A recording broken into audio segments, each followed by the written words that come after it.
Bonjour à tous et à toutes, je suis Paul de Maupoux, je suis ravi de vous accueillir ce soir et nous allons démarrer la conférence sur quelle voie commerciale est faite pour moi. Hop. Peut-être quelques mots juste en introduction. Donc moi je suis Paul, j'ai 34 ans, je suis cofondateur de Parcours. Donc ça fait 10 ans que je mène une entreprise dans l'éducation. On accompagne essentiellement des élèves qui sont au collège et au lycée. Et donc, le questionnement de l'orientation est vraiment au cœur de Parcours. Mon objectif ce soir, c'est d'essayer de vous apporter le regard de tuteurs qui sont les étudiants dans le supérieur qu'on mobilise pour nos études du soir, pour nos stages de vacances. Ils sont dans des cursus qui sont très variés et qui représente vraiment le panorama des possibles dans le post-bac. Et donc, nous avons été les interviewer. Et le but dans cette conférence, c'est pas de vous dire de manière trop académique en quoi consiste chaque formation, mais plutôt de vous permettre d'aller finalement un peu à la rencontre de ces étudiants. On a agrégé leurs témoignages et le but, c'est que vous puissiez un peu sans concession, accéder à leur ressenti par rapport aux études supérieures qu'ils ont choisies. On va passer 1 heure ensemble et ce que je vous propose, c'est qu'on puisse aborder dans un premier temps les classes préparatoires et ensuite on pourra aborder les écoles de commerce post-bac et également s'intéresser aux BTS, aux BUT, aux licences, qu'elles soient en France ou à l'étranger. L'objectif, c'est pas d'ajouter du stress. La plupart d'entre vous êtes en seconde ou surtout en première. Vous avez encore tout l'été avant votre classe de terminale. Et donc, on est vraiment à un moment qui est hyper propice pour que vous puissiez, voilà, peut-être prendre cette heure un peu comme un cadeau, vous dire que vous avez encore le droit de changer d'avis par rapport à ce que vous avez peut-être un peu en tête pour votre orientation. Et moi, ce que je vous invite à faire, c'est à ne surtout pas vous mettre tout de suite dans une case. Si vous êtes en classe de seconde ou de première, vous avez encore le choix de mûrir, ne serait-ce que cet été. Et donc, le but de cette conférence, eh ben, ça va peut-être être de vous donner 1, 2 ou 3 axes auxquels vous n'aviez pas vraiment pensé et que vous allez pouvoir creuser cet été. C'est parti. La plupart des voies qu'on va évoquer ce soir mènent à une école de commerce. Je pense que c'est assez intéressant de se dire, mais pourquoi est-ce qu'à terme, je suis éventuellement intéressé par une école de commerce? Et moi, je voudrais vous partager 5 raisons qui ont été évoquées par les tuteurs qu'on a pu interviewer, les étudiants qui sont dans le supérieur, actuellement dans des cursus qui sont des écoles de commerce ou mènent à des écoles de commerce. Ce qui rapporte, c'est que une école de commerce, c'est vraiment le bon lieu pour acquérir des compétences valorisables sur le marché du travail. La marque de l'école, elle est importante, elle est assez rassurante lors d'entretiens ou lors de candidatures avec des RH quand vous démarrerez votre vie professionnelle. Et ces écoles de commerce, bah, c'est aussi l'occasion de se bâtir un large réseau professionnel. Tout au long des années que vous pouvez éventuellement passer en école de commerce, eh bien, vous avez l'occasion de faire des stages ou de plus en plus une alternance. Et donc, c'est l'occasion de mûrir petit à petit votre connaissance des secteurs d'activité et des métiers. Finalement, si vous faites un stage un peu chaque année et que vous avez la possibilité, par exemple, en master, de faire une alternance, eh bien, vous aurez accumulé une vraie connaissance du marché du travail et ça vous permettra de vous lancer dans une première expérience pro en connaissance de cause.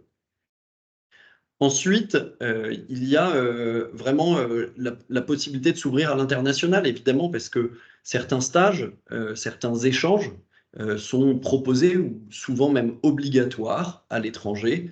Et donc, la plupart des étudiants passent une bonne partie de leurs études à l'étranger. Et enfin, bah, il y a une vie étudiante qui est un peu trépidante. C'est l'occasion de se forger un nouveau cercle d'amis. Attaquons avec la première partie, les classes préparatoires. La classe préparatoire pour les voies commerciales, dont on parle le plus souvent, c'est la prépa ECG. Elle dure 2 ans ou 3 ans, si on décide de faire une 3e année, par exemple, pour avoir de meilleures écoles, si on n'est pas satisfait de ses résultats au concours. Eh bien, voilà, ça va être 2 ans qui vont être 2 ans très intenses, avec pas mal de cours magistraux qui ressemblent un petit peu aux cours que vous pouvez avoir au lycée. Et il faut s'attendre, si on s'oriente vers une ECG, à un rythme franchement intense. Avec, qu'est-ce que ça veut dire un rythme intense? Ça veut dire euh, un peu plus que ce qui se passe au lycée. Et concrètement, qu'est-ce que ça veut dire un peu plus que ce qui se passe au lycée? Ça veut dire des études du soir qui sont obligatoires, qui sont ouvertes jusqu'à 22 heures et que vous allez fréquenter quand même très fréquemment jusqu'à peut-être 21 heures, 22 heures. Il ne faut pas avoir peur de mettre un peu la gomme en prépa si on a envie d'être heureux dans ce système-là. Il y a des DST qui sont un peu plus fréquents, par exemple de l'ordre de 2 fois par semaine, et des cols qui également sont assez fréquentes, 1 ou 2 fois par semaine. Qu'est-ce que c'est une colle? C'est quelque chose qui existe dans peu de lycées, et ce sont des oraux en fait qui sont assez fréquents, où vous avez, par exemple, sur un chapitre de mathématiques, une demi-heure de préparation sur un exercice qu'on vous donne, et ensuite vous allez avoir 15 minutes de présentation, pardon, et 15 minutes où le colleur, donc l'examinateur, va vous poser des questions et ça va être un peu plus un échange. Voilà, donc c'est un peu une nouvelle manière d'aborder l'évaluation. Donc il y a toujours de l'écrit avec les DST, mais les cols font leur apparition. Le profil d'élèves qu'on trouve dans cette filière de prépa ECG, c'est surtout des élèves qui ont fait une filière générale, souvent avec des mathématiques en spécialité, pas que, mais souvent, et ce sont en général des élèves qui au lycée étaient vraiment de très bons éléments, peut-être dans les 5 premiers de la classe, et je trouve intéressant de dire que ce sont des élèves qui sont polyvalents. Et ça a été pas mal rapporté par les tuteurs qu'on a interviewés. Les tuteurs qui sont en classe prépa ou qui ont fait une classe prépa vraiment insistent sur le fait que les élèves qui se sont démarqués en prépa, c'était pas que ceux qui étaient bons en maths ou en éco, mais c'est ceux qui étaient capables d'être polyvalents. Par exemple, également dans les langues. Voilà. Si on fait une prépa ECG, ensuite, en fin de 2e année, on passe les concours. Il y a 2 grandes banques de concours. Il y a la banque, une banque de concours, ça veut dire que ce sont des concours qui agrègent plusieurs écoles. Donc en passant un concours, ben, on va pouvoir accéder à plusieurs écoles. La banque de concours BCE, elle permet d'accéder à HEC, l'ESSEC, le SCP, le M Lyon. Donc c'est les écoles les plus prisées, qu'on appelle souvent les parisiennes. Et la banque de concours Ecricom est la seconde banque de concours. Il y a Neoma Business School, Kedge, qui vous disent sans doute aussi quelque chose. Il y a d'autres écoles qui ont aussi des concours propres, donc qui ne sont pas BCE ou Ecricom, comme le NS, Saint-Cyr ou le SEMSA. Pour les élèves qui ont fait la voie technologique, pour ces élèves-là, il existe des prépas. La prépa ECT. Et la prépa ECT, eh bien, on constate que dans les top écoles, il y a 6 ou 7% d'élèves qui proviennent de cette prépa. Donc, ce n'est pas anodin. Ce n'est pas parce qu'on fait une filière technologique qu'on ne peut pas prétendre à une prépa. Mais le but, évidemment, ce n'est pas de faire une prépa. C'est d'avoir de bonnes chances d'intégrer une bonne école à l'issue. Donc, dans les top écoles, il y a des élèves qui ont suivi la filière technologique et ils sont en minorité, mais une minorité quand même conséquente. Et donc, si on a un très bon profil en filière techno, ça vaut vraiment la peine de creuser cette filière. Ça dure aussi 2 ans. En fait, il y a pas mal de points communs avec la prépa ECG. Comme la prépa ECG, il faut faire un dossier via Parcoursup et le rythme scolaire est intense. Les études du soir et la dynamique de travail personnel, elle est intense, comme en ECG. Et comme en ECG, il y a des cols. Donc voilà, le programme est de manière voilà, est globalement assez proche. Il y a certaines matières sur lesquelles le programme diffère, mais le rythme de travail est vraiment similaire. Donc, les élèves qui rejoignent l'ECT ont en général fait une STMG avant, sont bons élèves. Qu'est-ce que ça veut dire, bon élève? Franchement, ça veut dire que ça semble être vraiment un minimum d'avoir 14 de moyenne en terminale pour pouvoir accéder à une prépa ECT et avoir de bonnes chances de rentrer dans une parisienne. On accède également au concours BCE et Écricom. Voilà. Il y aura sans doute des questions. N'hésitez pas à les noter. Et ce que je vous propose, c'est soit vous les mettez dans le chat, soit en fin de conférence, vous pourrez les poser peut-être de vive voix. On a la chance d'avoir Raphaël qui est à la modération et qui pourra tout au long de la conférence répondre à certaines des questions dans le chat. Donc n'hésitez pas. Et, euh, euh, et, et je vais me permettre de continuer pour avancer et être sûr, pendant l'heure qui nous est octroyée, de vraiment couvrir l'ensemble du spectre des voies commerciales. Je voudrais vous parler quelques instants des prépas D1 et D2. Ça dit probablement pas grand-chose aux parents, peut-être pas non plus aux lycéens qui m'écoutent. En fait, les prépas D1 et D2, c'est des prépas un peu particulières où on est à la fois inscrit à l'université et où on suit un programme de licence, donc la L1 et la L2, licence 1 et licence 2, et où on est aussi inscrit dans un lycée où il y a une classe préparatoire et où on suit la première année de prépa et la deuxième année de prépa. La prépa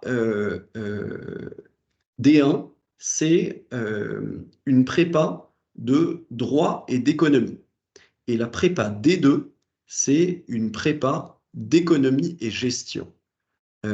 Et ça permet, en fait, si on n'en est pas satisfait, de pouvoir tout à fait poursuivre en L3, par exemple, en licence 3, à l'université, et d'avoir eu un programme qui est tout à fait conforme et voilà, une vraie fluidité dans le passage de la L2 à la L3, si par hasard on n'intègre pas une école au bout des 2 ans dans cette prépa D1 et D2, ou D2.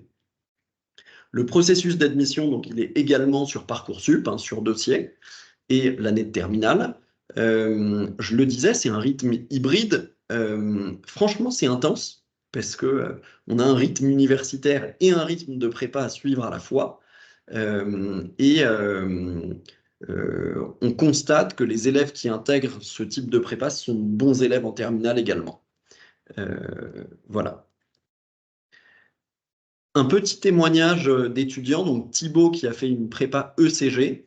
Lui, ce qu'il rapportait, c'est que c'est vraiment des études où il y a des professeurs qui sont excellents. Il y a une vraie excellence académique où les profs poussent les élèves à exceller.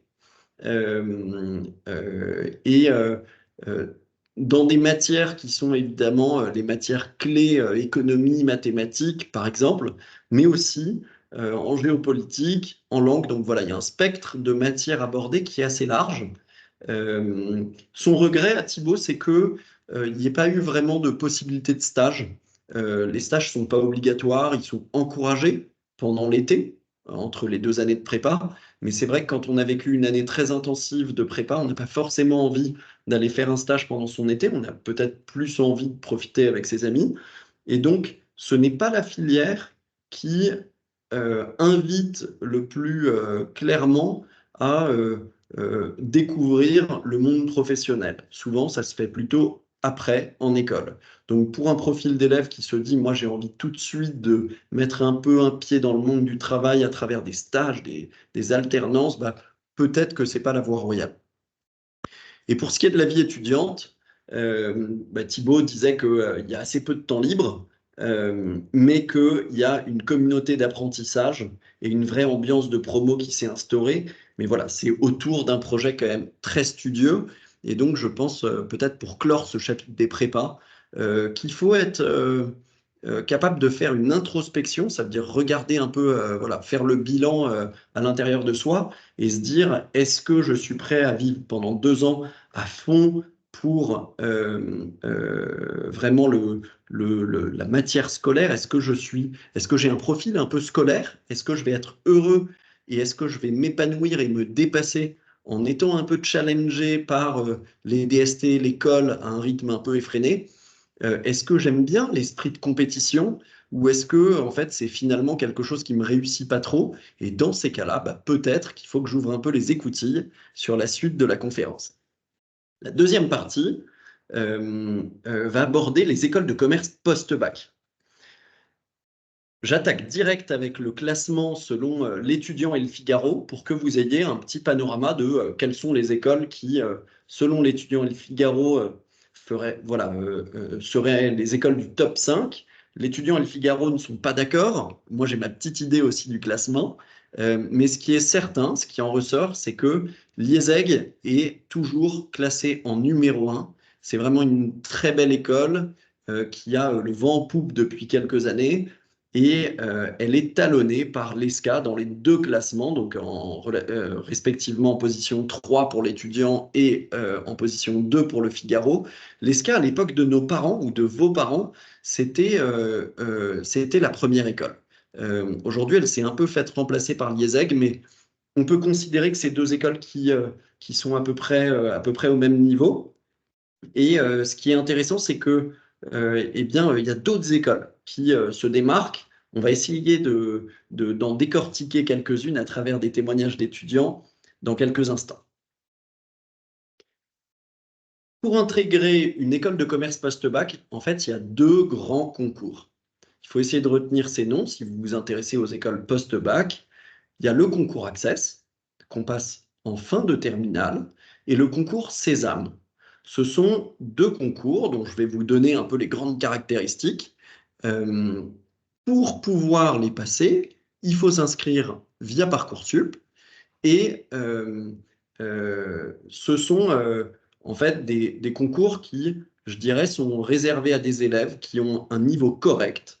Donc, les élèves qui passent ces concours ne sont pas toujours des élèves qui ont le niveau des prépas qu'on a évoqué précédemment. Niveau correct, qu'est-ce que ça veut dire? En fait, dans la dizaine d'étudiants en école de commerce post-bac que j'ai pu interviewer pour construire cette conférence, je leur ai demandé à chaque fois quelle moyenne générale ils avaient en classe de terminale.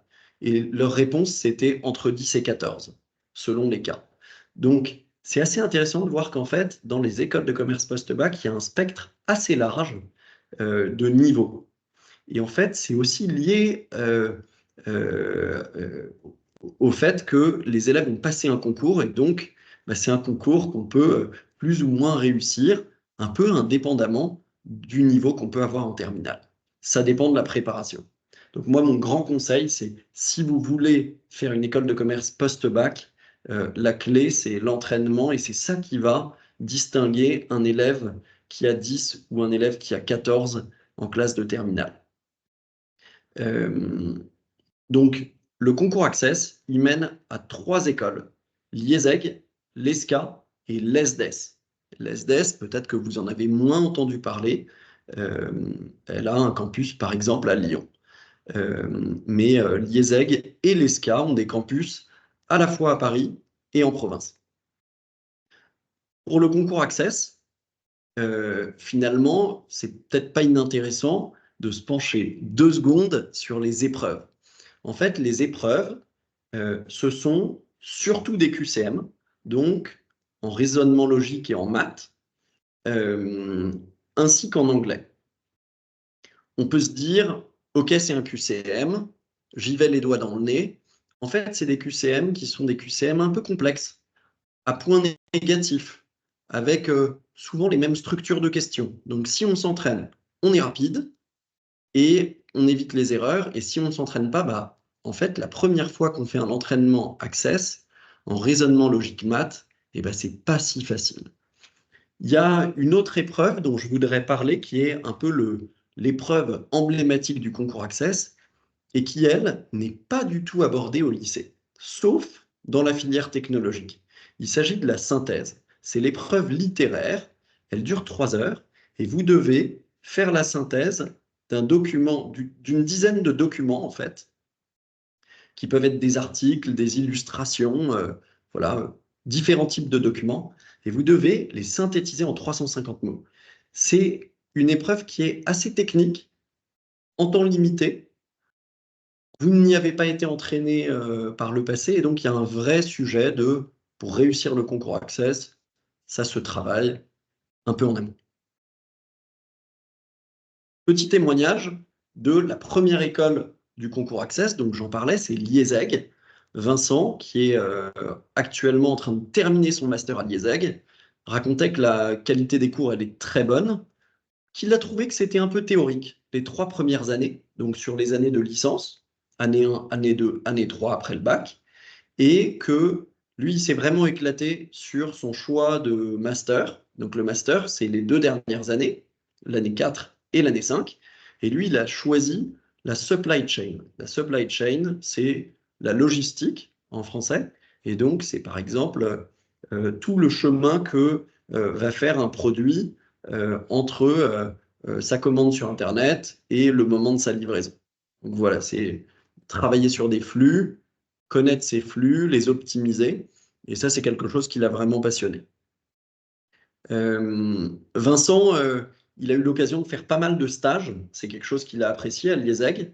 Et il n'a pas fait de master en alternance, mais c'est quelque chose qui se démocratise vraiment à l'IESEG.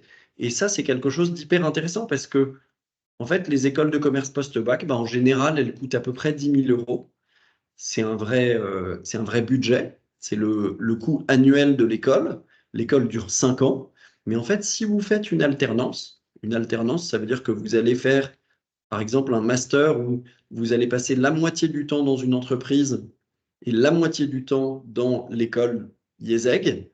Eh bien, dans ces cas-là, l'entreprise prend en charge financièrement votre école. Et donc, vous n'avez pas à payer votre master. Donc, l'alternance, c'est à la fois un super poker économiquement pour vous, un super joker, pardon, et c'est aussi une vraie bonne idée pour que le master soit l'occasion de mettre un pied dans le monde du travail.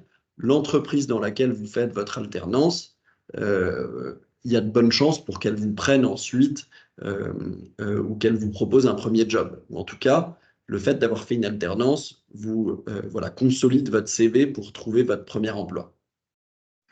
Vincent, il a adoré la vie étudiante, 25 associations, parfois communes entre les campus. Voilà, il a beaucoup aimé le fait que les assos rythment la vie de l'école. C'est une école où il y a une belle ambiance étudiante et il a considéré qu'il y avait un bon équilibre entre une école qui vraiment forge, permet d'assimiler vraiment les fondamentaux du commerce et en même temps un super lieu où la détente est possible et où on se forge une bande d'amis. Je voulais aussi vous donner un petit témoignage de Sarah, le témoignage de Sarah, qui est une étudiante qui a fait l'ESCA. Elle est également en master. Et elle a trouvé que les cours permettent d'avoir une bonne vue d'ensemble, il y avait des cours en fait animés par des professionnels et des cours animés par des professeurs. Et donc, elle a trouvé que c'était assez intéressant d'avoir l'éclairage de professionnels. Donc, elle a plutôt préféré les cours dispensés par des professionnels que par les professeurs. Euh, il y a une foule de masters, il y en a une quinzaine qui sont possibles à l'ESCA. Et elle a pas mal insisté sur le parcours audit expertise, qui donc est un master en finance, qui est particulièrement prisé à l'ESCA, prisé par les étudiants, mais aussi prisé par les recruteurs. Et donc, elle recommandait l'ESCA pour les voies finance. C'est aussi vraiment la grande marque de fabrique de l'IESEG. C'est une spécialisation sur laquelle se démarquent à la fois l'IESEG et l'ESCA. Pour ce qui est des expériences, elle trouve très chouette le fait que l'ESCA est une école qui encourage les années de césure, ce qui n'est pas du tout le cas de toutes les écoles. Donc ça peut être l'occasion de mener un projet professionnel, creuser un projet entrepreneurial, peut-être faire un grand voyage.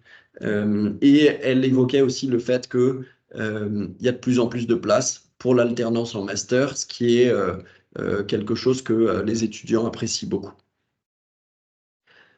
Et peut-être pour finir, super vie étudiante sur le campus d'Angers et peut-être un peu moins sur les autres campus. Parfois, il y a un campus phare où il y a le plus clair des associations, et sur les autres campus, bah, une vie étudiante ou des actions un peu moins nombreuses. Ça, c'est quelque chose sur lequel il faut se renseigner lors de l'inscription. Mais on peut avoir le choix du campus sur lequel on va être étudiant. Je passe au concours Sésame. Donc, j'ai parlé du concours Access. Le concours Access, c'est un concours qui regroupe 3 écoles, dont vraiment le top 2 des écoles de commerce post-bac. Peut-être j'ajouterais juste sur le concours Access que les mathématiques du concours Access sont quand même vraiment plus accessibles pour des élèves qui ont fait la spécialité mathématiques. Un élève qui n'a pas fait la spécialité mathématique ou un élève qui est en filière techno, par exemple, peut tout à fait s'inscrire au concours Access, mais dans ces cas-là, il va être important de travailler spécifiquement quelques chapitres que vous n'aurez pas vus en mathématiques et qui vont vous permettre de vous hisser au niveau attendu pour le concours. Le concours Sésame, c'est un peu différent.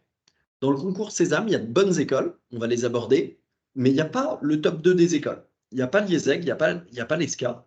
Et ce qui est intéressant, c'est que du côté des épreuves, il faut un très bon niveau, 3e, je dirais, ou un niveau seconde en mathématiques pour craquer ce concours.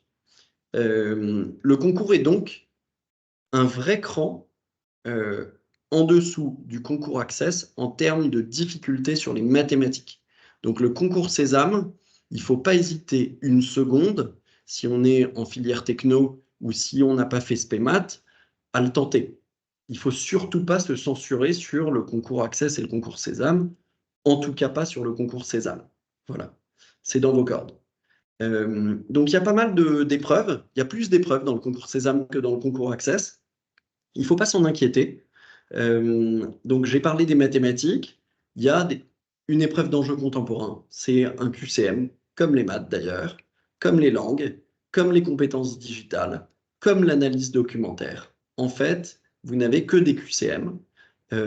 Ça demande un peu de travail. Enjeu contemporain, c'est des questions d'actualité. Donc, il faut pas s'y mettre la veille. Sinon, on n'est pas complètement au taquet sur l'année. C'est des questions un peu aléatoires sur l'actualité de l'année. Et donc, c'est quelque chose, je pense, qui doit commencer à être travaillé finalement comme Access dès le mois de septembre de l'année de terminale. Pour ce qui est des langues, des compétences digitales, c'est franchement très accessible en termes de niveau, si on a été studieux en terminale. Et l'analyse documentaire est une épreuve qui doit se préparer, qui est un peu particulière. Il y a des questions pièges, il faut être assez attentif, mais ce n'est pas le bout du monde. Voilà, pour le concours Sésame, les élèves qui intègrent ces écoles, c'est aussi des élèves qui donc ont entre 10 et 14 de moyenne. Il faut un niveau correct. Le concours Sésame, à la différence d'Access qui mène à 3 écoles, mène à environ 20 écoles. Là, vous avez un tableau assez intéressant avec les écoles du programme en 4 ans, les écoles du programme en 5 ans. En fait, pour les parents, c'est peut-être un peu bizarre d'avoir des écoles en 4 ans, des écoles en 5 ans. Les écoles en 4 ans, c'est des bachelors, donc c'est des équivalents licences. Les programmes en 5 ans, c'est des masters. Et donc, voilà, des bacs plus 5, un peu plus traditionnels, je dirais. Moi, ce que je trouve assez intéressant, c'est de vous donner quelques témoignages d'étudiants de mes écoles favorites dans le classement, dans le concours Sésame. Et je commencerai par l'EMLV, qui est une école qui se situe à La Défense et où j'ai pu recueillir le témoignage de Clotilde, qui est étudiante en programme grande école à l'EMLV. Elle est assez contente de la qualité académique. Elle est contente de l'orientation un peu anglo-saxonne de cette école. En tout cas, voilà, il y a pas mal de cours qui sont en anglais. C'est quelque chose qu'elle a aimé. Et il y a une spécificité dans cette école, c'est qu'elle fait partie du groupe Léonard de Vinci, qui rassemble une école de design, une école d'ingénieurs, les Sylves, et le MLV, l'école de commerce. En fait, c'est assez chouette parce que il y a des projets communs qui sont menés par les étudiants plusieurs fois par an, sur plusieurs jours, et c'est assez génial d'être amené à collaborer de manière un peu pluridisciplinaire dans le cadre de cette école avec des élèves ingénieurs, des élèves en design, des élèves de commerce. Ça, c'est quelque chose que Clotilde a vraiment aimé et qui distingue complètement cette école. On retrouve ça nulle part ailleurs. Clotilde, elle était assez contente d'avoir fait pas mal de stages, aussi une mission solidaire qui est proposée en deuxième année, et elle envisage de faire une alternance en master. C'est quelque chose, elle disait, qui est assez commun à l'EMLV. Il y a aussi pas mal d'associations, et donc elle a fait la junior entreprise, notamment. La junior entreprise, eh bien, c'est une entreprise qui propose aux entreprises, enfin, c'est une association qui propose aux entreprises des missions de conseil assurées par les étudiants. Donc voilà, c'est un peu une manière de mettre un pied à l'étrier dans la vie professionnelle pour les étudiants qui veulent faire des missions de conseil. Pour moi, la seconde école de Sésame, ce serait l'EM Normandie. C'est une école qui a vraiment le vent en poupe. J'ai pu interroger Adrien, qui est en programme grande école à l'EM Normandie, et lui, il a trouvé que c'était assez intéressant de pouvoir faire beaucoup de projets. En fait, c'est une école où il y a beaucoup de travaux qui sont en mode projet, et finalement, moins de cours magistraux. C'est vraiment une spécificité de cette école. Ça permet d'apprendre à travailler vraiment collectivement. Et ce qu'il me disait aussi, c'est que la teinte de cette école est vraiment vers l'entrepreneuriat. Donc, c'est voilà, une spécificité de cette école d'encourager l'entrepreneuriat et d'avoir des parcours entrepreneuriaux. Du côté des expériences qui peuvent y être vécues, il y a pas mal de stages qui sont possibles et il y a un échange universitaire en troisième année. J'ai terminé pour ce qui est des écoles de commerce post-bac. Je vous ai parlé d'Access, de Sésame, on pourra y revenir s'il y a des questions. Et je vous propose maintenant d'aborder les voies d'admission parallèles en Bac+2. Qu'est-ce que ça veut dire?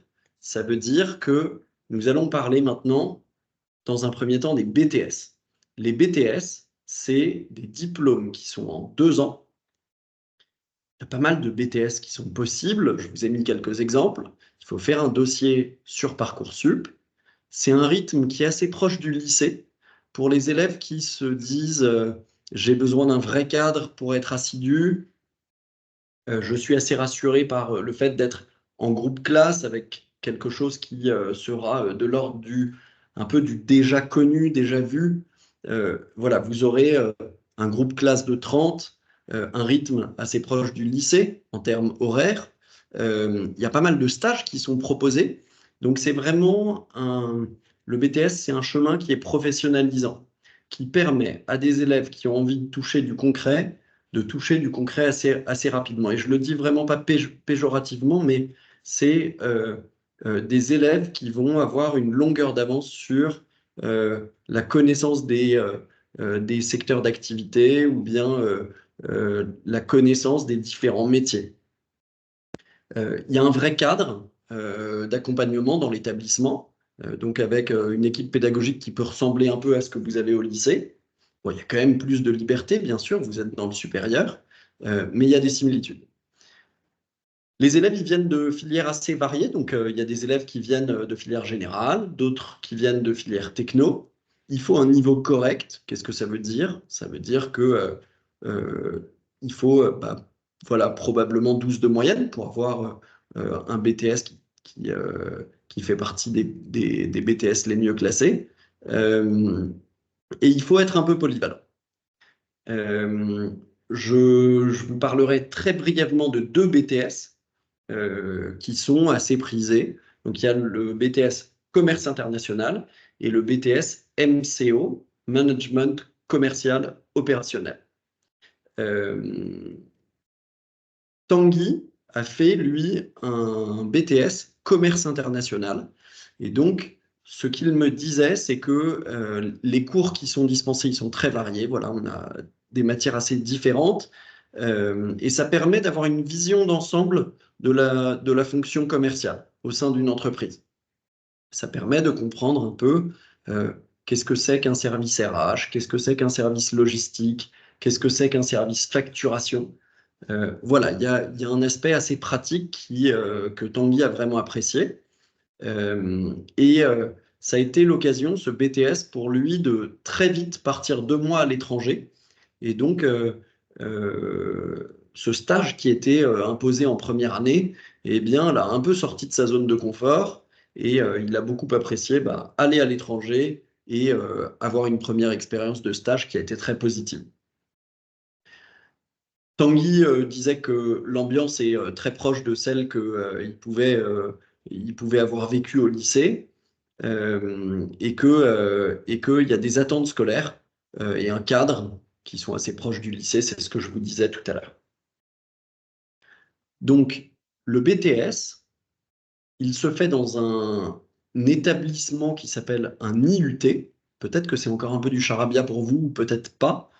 Et moi, je pense que c'est un chemin qui peut être un super chemin si on a envie d'intégrer une école de commerce, mais c'est important de faire un bon BTS dans un bon IUT, parmi ceux qui sont les mieux classés. Moi, j'ai fait une grande école de commerce, l'EM Lyon, dans ma promotion. Il y avait plusieurs élèves qui provenaient de cette filière, par exemple.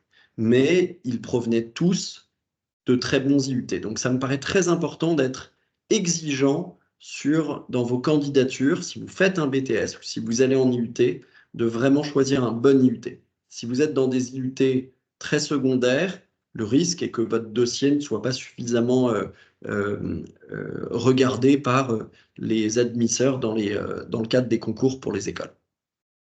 Donc, si vous faites un bac+2 en IUT et que vous souhaitez rejoindre une école de commerce, en fait, il y a pas mal de concours qui s'offrent à vous. Là, vous avez la liste sous les yeux à gauche.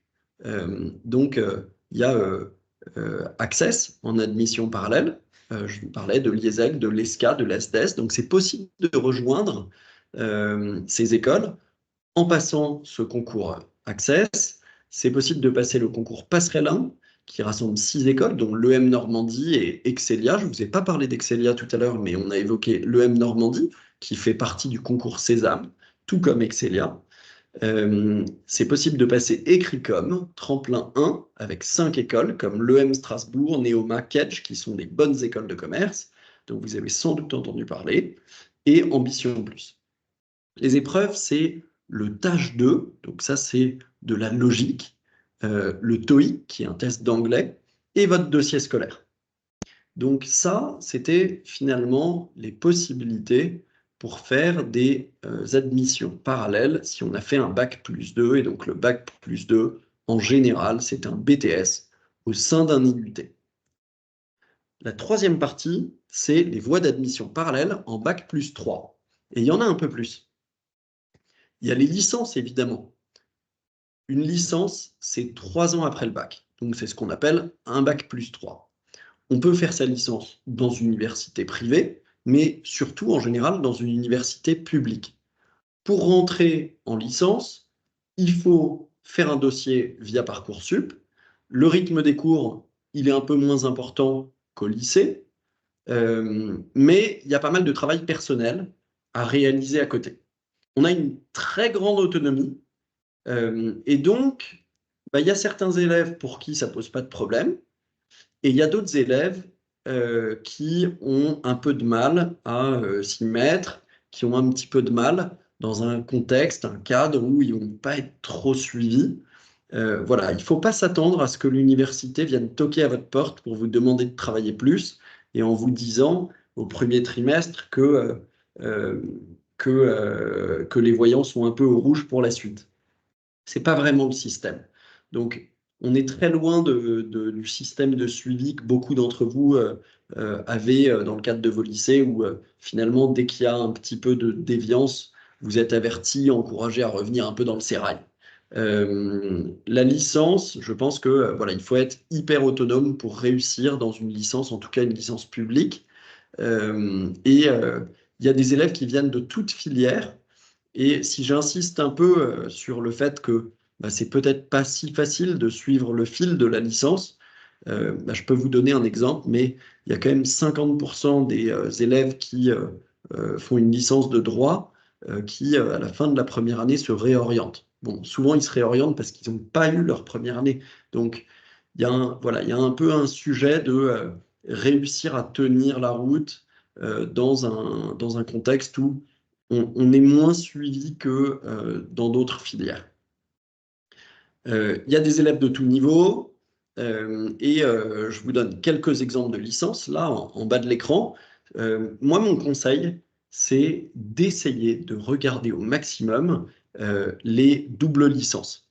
En fait, les doubles licences, c'est quelque chose qui est hyper apprécié dans les jurys d'admission pour les grandes écoles post-bac. Et je constate que parmi les élèves qui sont admis sur titre dans les grandes écoles de commerce, eh bien, la plupart de ceux qui proviennent de licences ont fait des doubles licences. Donc, c'est des licences qui sont assez exigeantes, qui demandent un peu plus de travail qu'une licence simple, mais le jeu en vaut la chandelle. Petit témoignage de Guillaume qui, lui, a fait l'IAE de Lyon. L'IAE, c'est à partir du bac+3. C'est une filière universitaire, donc qui est pas très loin, un peu à mi-chemin entre une licence et une grande école.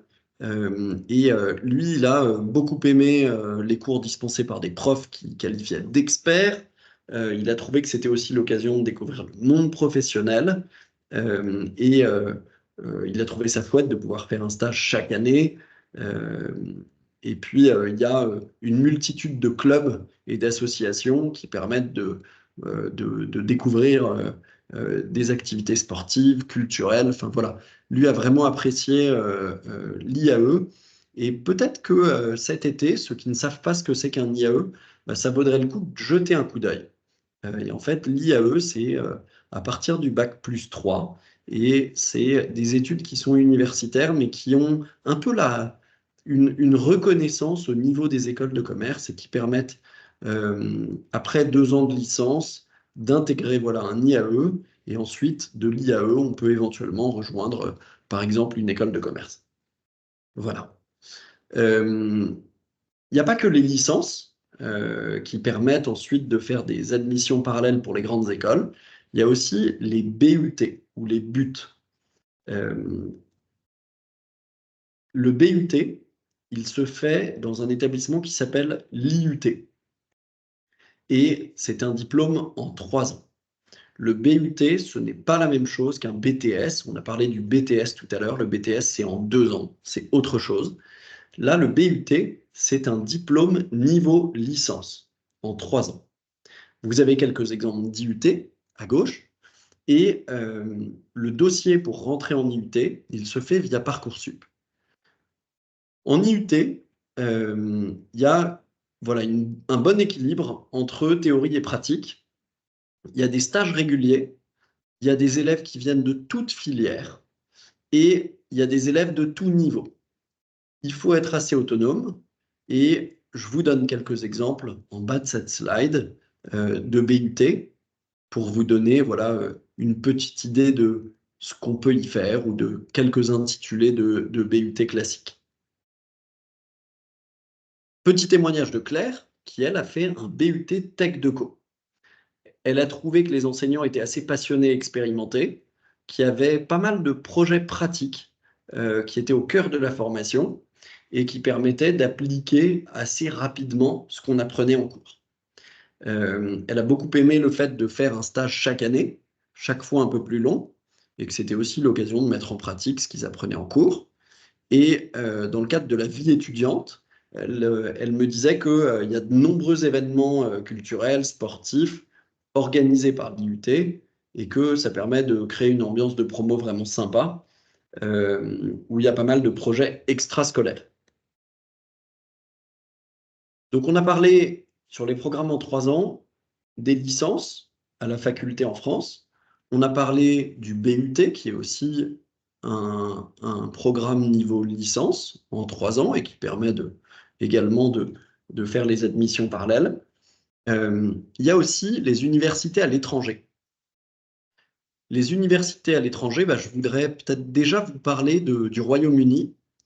Le Royaume-Uni a un système qui s'appelle UCAS, qui est l'équivalent de Parcoursup. C'est une plateforme sur laquelle on peut choisir 5 universités avec 5 licences dans ces universités et où ensuite ça nous permet de suivre un cheminement de sélection. En général, on passe un oral, il peut y avoir un test écrit, mais pas nécessairement, et on nous donne des objectifs de notes à avoir au bac. Par exemple, dans vos spécialités. Et si vous atteignez ces objectifs de notes au bac, eh bien, vous pouvez intégrer l'université. En fait, moi, ce que je trouve sympa, c'est que votre bac est valorisé. Il y a finalement peu de filières qui valorisent vraiment le bac. Et donc, aujourd'hui, c'est pas le bout du monde d'avoir une mention au bac. Et UCAS, eh bien, c'est un système pour les universités anglaises qui va valoriser votre bac. Donc, si vous vous dites, je peux bien réussir le bac, j'aimerais bien aller en Angleterre, voilà, c'est peut-être un avantage. Pour les diplômes, les licences en Angleterre, il faut choisir entre un BA, Bachelor of Arts, et un BSc, Bachelor of Science. Souvent, si on veut faire du commerce ou du business management, il s'agira plutôt d'un BSc, Bachelor of Science. Ça dure 3 ou 4 ans selon les bachelors. Et je pense qu'il y a une chose qui est importante aussi, c'est si vous voulez vous orienter vers ce type d'études, de consulter des anglo-saxons, de leur demander conseil pour le choix des universités, pour le choix des matières. Parce que, par exemple, il y a des petites subtilités qui nous sont un peu inconnues à nous, Français. Je vous en donne une. En fait, la voie royale, c'est un bachelor qui s'appelle BSc Economics. Et en revanche, le BSc Business Management, qu'on pourrait imaginer un peu l'équivalent de ce qui mène vers une école de commerce ou un programme un peu similaire à une école de commerce, eh bien, ce Bachelor of Science Business Management est beaucoup moins coté que le Bachelor Economics. Donc ça vaut le coup de ne pas faire ce dossier dans son coin. Il n'y a pas forcément besoin de se faire coacher de A à Z sur ce dossier, mais ça vaut vraiment le coup d'avoir quelques discussions avec des personnes qui sont passées par là pour essayer d'affiner un peu son choix d'université, peut-être aussi gagner du temps. Voilà, une personne qui est passée par là va être capable de tout de suite vous dire un top 5 d'université, ça peut vous faire gagner du temps et vous conseiller sur une matière plutôt qu'une autre. Voilà. Au Royaume-Uni, il faut franchement une grande autonomie et les évaluations, elles sont beaucoup moins fréquentes que dans un parcours de prépa. Elles sont plutôt équivalentes à un parcours de faculté où chaque trimestre ou 2 fois dans l'année, vous allez avoir des examens et c'est ça qui va compter pour votre note finale. Il y a une multitude d'activités extrascolaires, donc ça c'est assez génial, hein. Euh, si vous rêvez de faire un sport qui est impossible à Paris ou impossible à Lyon, je vous assure que à Londres, voilà, il y a beaucoup de sports qui sont rendus possibles et subventionnés aussi par les universités. Le problème, c'est que depuis le Brexit, les frais de scolarité pour les Français en Angleterre sont devenus assez prohibitifs. Donc, pour vous donner un ordre d'idée, une année de licence en Angleterre coûte assez vite pas loin de 30 000 euros. En fait, donc certaines familles peuvent offrir ça à leurs enfants, peut-être que si on candidate à des super universités et des super degrees, ça peut valoir la peine aussi de prendre un prêt et de se dire, eh bien, en fait, c'est un investissement, je vais faire 3 ans de licence et je vais choisir de commencer à travailler directement après ma licence. En fait, en Angleterre, c'est quelque chose qui est vraiment beaucoup plus courant qu'en France de commencer à travailler directement après sa licence. Si vous faites une très bonne licence, vous êtes vraiment employable directement après sur le marché anglo-saxon et vous pouvez par exemple décider de faire eh bien, peut-être un MBA plus tard. Un MBA plus tard, ça veut dire un master, mais après avoir un peu travaillé. Et ce MBA, bah, peut-être qu'il pourrait être financé par l'entreprise dans laquelle vous travaillerez. Donc il y a vraiment différents chemins. Je pense que voilà, le Brexit doit remettre en question le projet du Royaume-Uni pour qu'il soit vraiment solide. Mais peut-être que ça vaut le coup de faire des études courtes là-bas si on décroche une super université avec un super degree, comme ils disent. Degree, donc c'est le bachelor, en l'occurrence. Euh, la seconde réflexion qu'on peut avoir avec cette histoire de Brexit, eh bien, c'est de se dire, mais est-ce qu'il y a vraiment que l'Angleterre à l'étranger? Est-ce que si j'ai envie d'avoir un parcours de licence qui m'emmène à l'international, me fait vraiment me consolider en anglais, est-ce que je suis obligé de partir à Londres? En fait, non. Et c'est assez intéressant de regarder sur Internet. Et je vous le dis assez simplement, moi je ne suis pas un expert en dehors de l'Angleterre, mais si vous regardez par exemple la Hollande, où il y a de très bonnes universités, par exemple l'université de Maastricht, eh bien vous avez des licences qui en fait coûtent 3000 euros, sont toutes en anglais, vous permettent de vivre vraiment une expérience internationale avec des étudiants venant de partout en Europe. Et peut-être que ça peut être intéressant de creuser voilà, d'autres pays, pas forcément très lointains, mais peut-être Maastricht en Hollande, peut-être Copenhague au Danemark, qui a une très bonne université en économie. Voilà, il y a d'autres possibilités que les grandes universités anglaises et le Brexit nous invite à y réfléchir. Bref témoignage d'un étudiant qui a été à King's College en business management. Donc lui, Georges, il a trouvé que la qualité académique était excellente, qu'il fallait faire preuve d'une grande autonomie, très peu d'heures de cours, il faut pouvoir se responsabiliser. Pas vraiment de stage. Donc, il faut mettre à profit ses vacances d'été pour en faire et gagner de l'expérience. Et il a adoré le fait qu'il y ait de très nombreuses associations et le fait de se faire des amis de tous horizons. Voilà.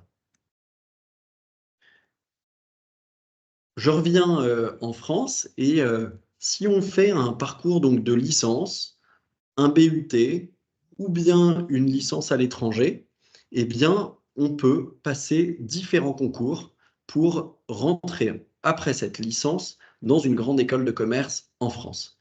Il y a des dossiers qui sont individuels pour les grandes écoles parisiennes, donc comme HEC par exemple, où vous candidatez juste à cette école. Et il y a des dossiers qui sont communs, des concours qui sont communs.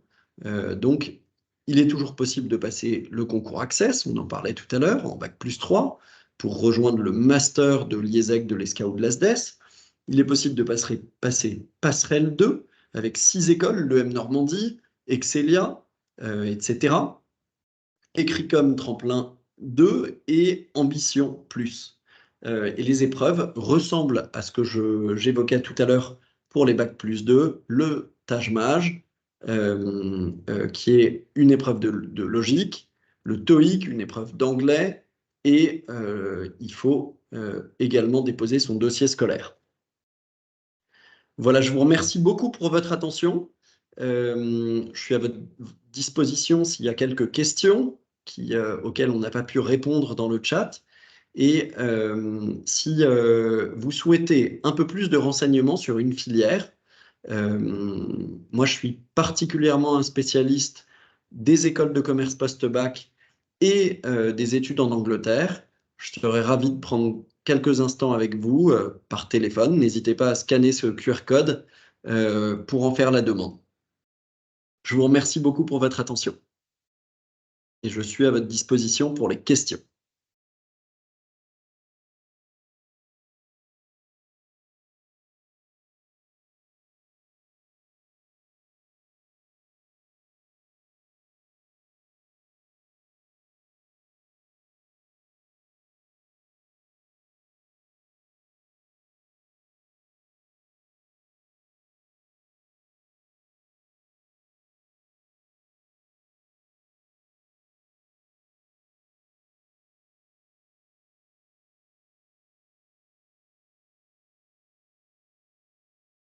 Merci beaucoup.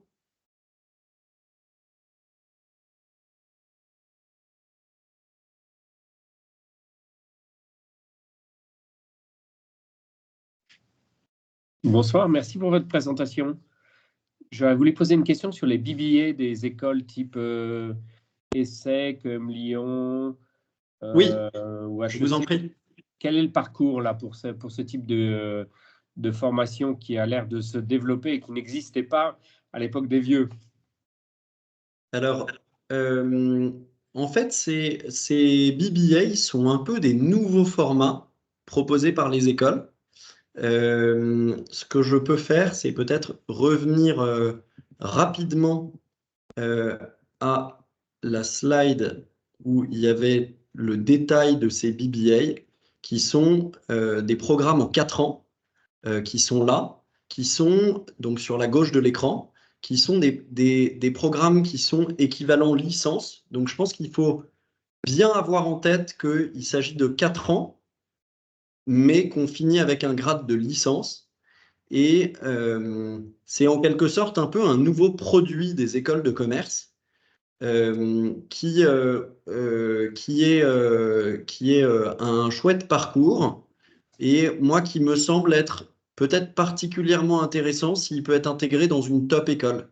Et quand je dis top école, c'est là vous voyez le premier est à Schema, bah voilà, ça c'est une super école, il y en a un qui est à l'ESSEC.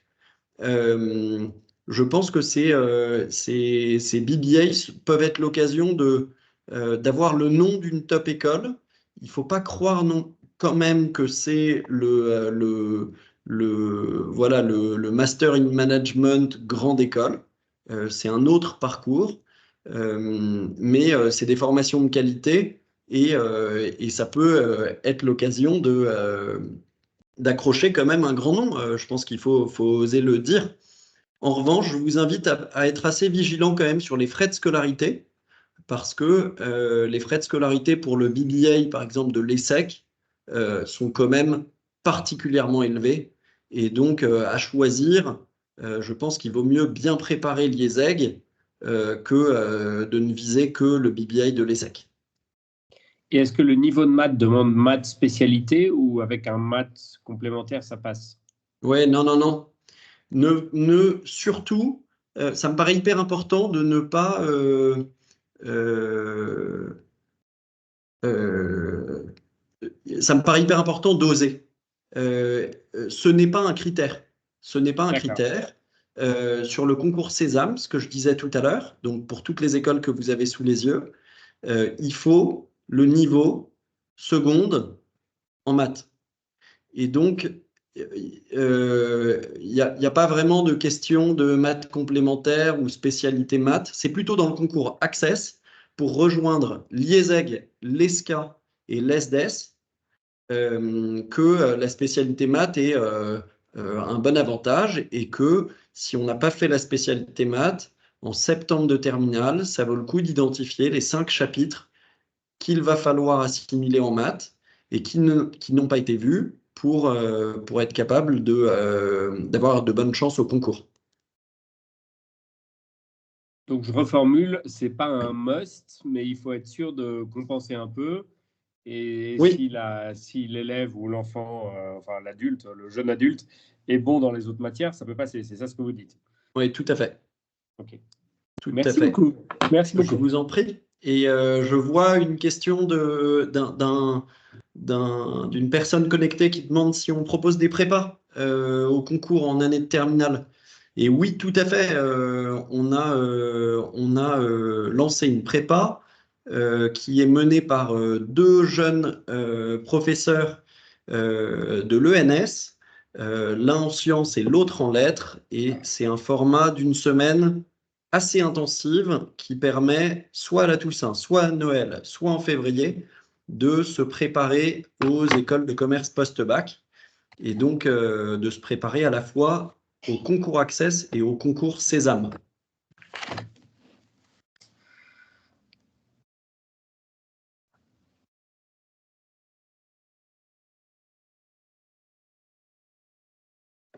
Et vous aurez bien sûr la conférence en replay dès demain. N'hésitez pas à intervenir en prenant la parole hein, si vous avez des questions.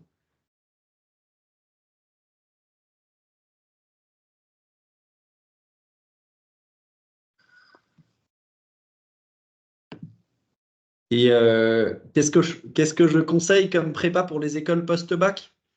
Eh ben, écoutez, en toute franchise, je pense que si vous voulez vous renseigner sur une prépa pour les écoles post-bac, euh, c'est un marché sur lequel les prépas sont très coûteuses et sur lesquels ce qui est déterminant, c'est les enseignants et le nombre d'élèves par groupe.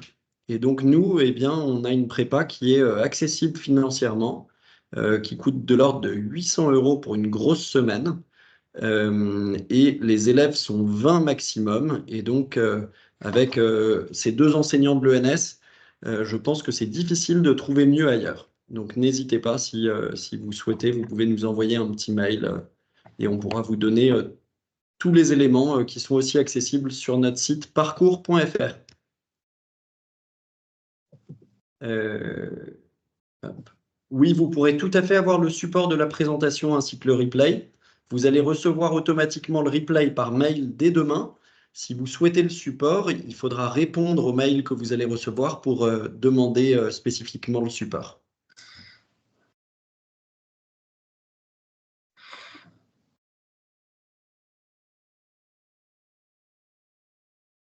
On n'a pas évoqué le BBA de l'EDEC. Pourquoi? Parce qu'en fait, le BBA de l'EDEC eh bien, ne fait pas partie de la banque Sésame. Et ce soir, on a parlé de Sésame et d'Access. Ça aurait été difficile de parler de tous les BBA, mais vous avez raison, c'est un très bon BBA. Mais en fait, pour intégrer l'EDEC, eh bien, c'est un dossier à part qui ne fait pas partie des grandes banques de concours.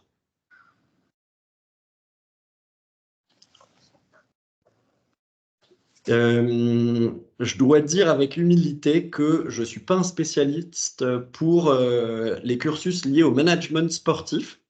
Et donc, je ne peux pas répondre à cette question pour des cursus management sportif avec horaire aménagé. Mais je sais que les écoles de commerce sont assez nombreuses à proposer ce type d'aménagement.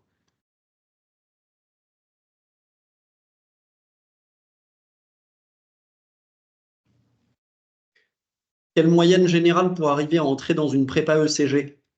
Euh, c'est une super question. Moi, ça me paraît hyper important de ne même pas y penser si on est en dessous de 14, sauf si vraiment on considère ne pas avoir travaillé en classe de terminale.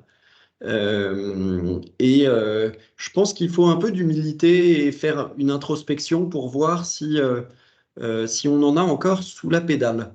Et l'objectif, c'est pas intégrer une bonne classe prépa.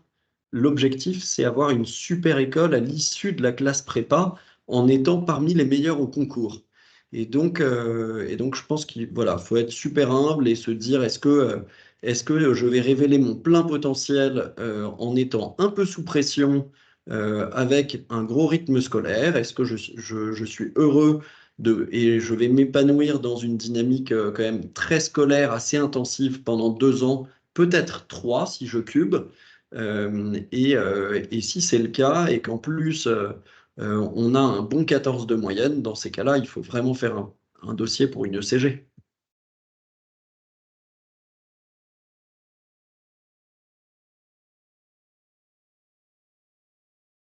Est-ce qu'on a le même niveau en fin de BBA que en fin d'IESEG ou d'ESCA? Bah non, en fait, le BBA, c'est un programme en 4 ans et donc on se retrouve avec une licence. Si on termine l'IESEG ou l'ESCA, on a un Master 2 et donc un Bac plus 5. Donc voilà, d'un côté, BBA licence, de l'autre, Master.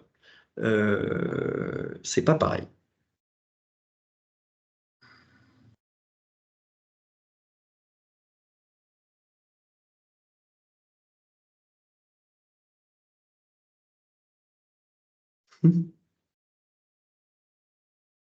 Merci Raphaël de répondre à pas mal de questions.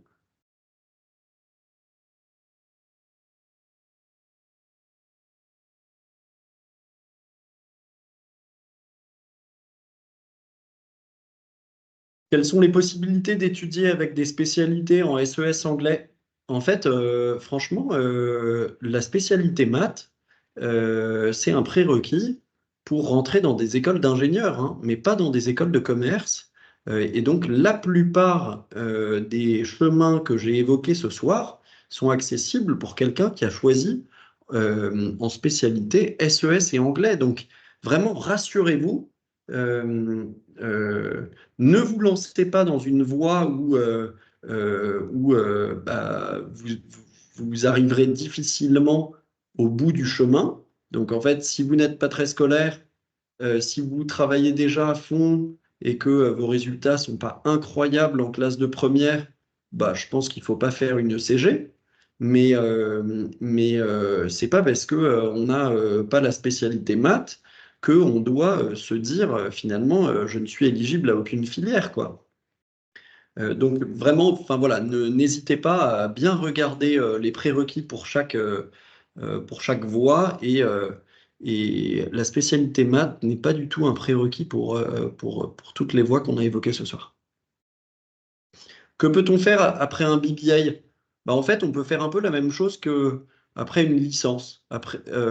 Mais après un BBA, bah, il y a des élèves qui vont faire un master spécialisé, par exemple, en 1 an ou en 2 ans, parce qu'ils ont envie de compléter leur formation et qu'ils savent un petit peu sur quel métier.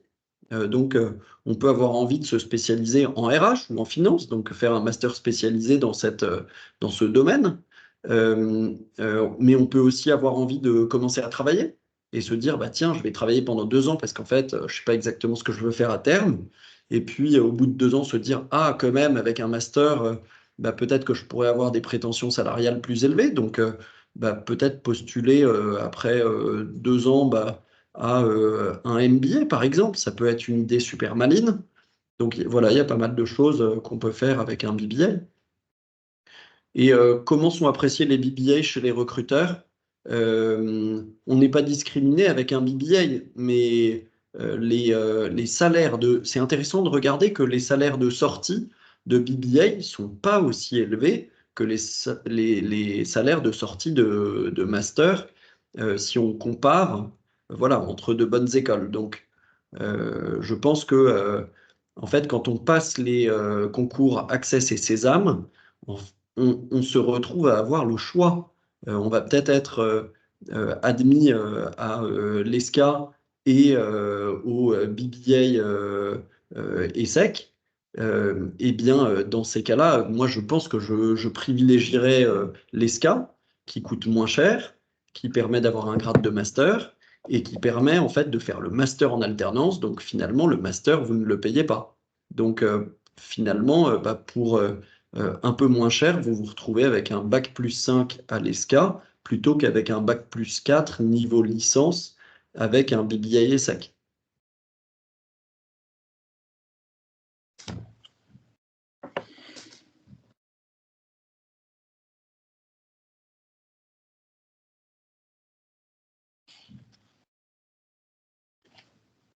Dans les écoles post-bac proposant l'alternance, est-ce sur dossier où le nombre d'élèves est limité?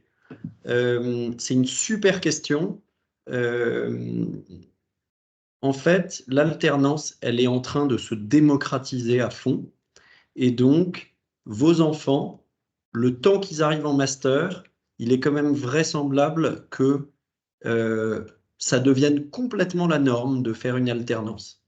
En fait, les écoles qui proposent plutôt moins d'alternance que les autres sont des écoles qui se retrouvent finalement notées un peu négativement sur cet item, qui est un item important dans les classements. Et donc, franchement, voilà, l'alternance, elle se démocratise complètement en master. Le seul élément à avoir en tête, c'est que aujourd'hui, euh, en fait, l'alternance est possible dans toutes les écoles en master, mais pas dans tous les masters de toutes les écoles. Et donc, il convient en troisième année, en école de commerce post-bac, de bien se renseigner sur est-ce que le master qu'on va choisir parmi la dizaine ou la quinzaine de masters existants en général permet bien de réaliser ce master en alternance.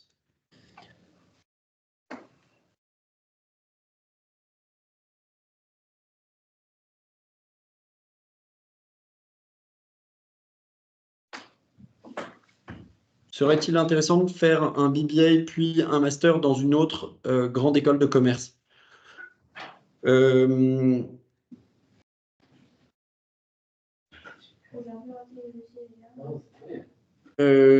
une bonne question. C'est une bonne question. C'est intéressant de voir que le passage entre le BBA ESSEC et le Master Grande École ESSEC est très étroit. Donc, on peut difficilement considérer, voilà, parier sur le fait d'être le major du BBA pour ensuite intégrer le parcours grande école. Moi, je pense qu'il ne faut pas trop faire de paris sur faire un BBA pour ensuite faire un master grande école dans une top école. Et puis, vous perdez un an quand même parce que vous faites un parcours en 4 ans. Moi, je trouve que le BBA est plutôt un format qui invite ensuite à commencer dans le monde du travail, puis à faire un MBA, par exemple. Mais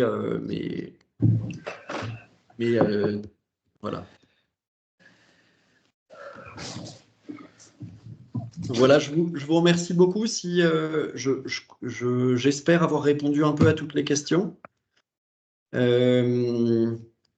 Et donc, on est vraiment à votre disposition, voilà, avec joie, si vous voulez plus d'informations sur les concours ou les écoles de commerce post-bac.